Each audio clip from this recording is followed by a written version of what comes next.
Hi guys, आज आपण बनवणार आहोत वडापाव। वडे बनवण्यासाठी आपण बटाटे धुवून घेतलेले आहेत। आता ते आपण कुकरमध्ये शिजवाय ठेवू। वडे बनवण्यासाठी आता आपण बेसन पीठ मिक्स करून घेऊया। त्यासाठी लागणारी सामग्री बेसन, मीठ आणि सोडा। मी इथे 1.5 वाटी बेसन पीठ घेतलेले आहे आणि अर्धा चमचा खायचा सोडा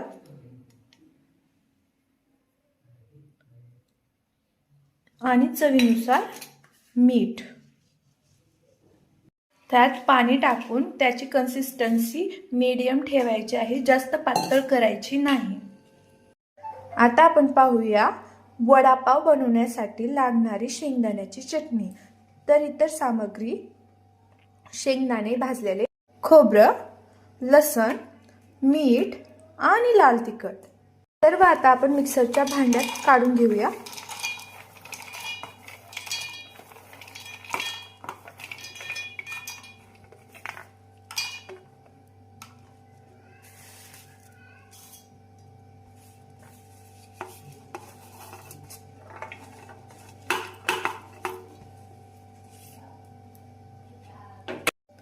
तीन चम्मच लाल तिखट आणि थोडंसं चवीनुसार मीठ। शेंगदाण्याची चटणी आता रेडी आहे।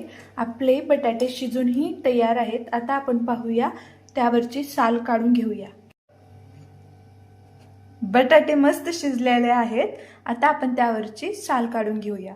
बटाटा आता आपण बारीक करून घेतलेला आहे। आता त्यासाठी थोडासा एक तडका तयार करू। फोडणीसाठी आपण तेलात जिरे मोहरी टाकून घेतलेले आहे। आता आपण त्यात बटाटा टाकून घेऊ।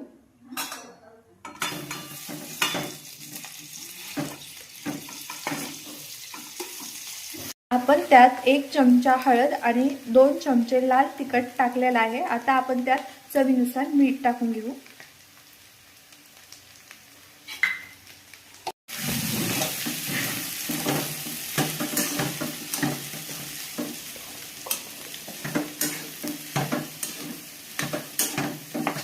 वरून आपण कोथिंबीर टाकून घेऊ।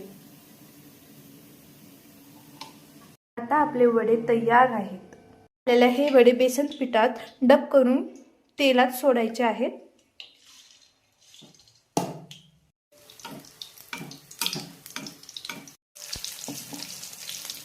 आपण सगळे वडे आता तेलातून तळून घेऊया। आता आपले सर्व वडे तळून रेडी आहेत।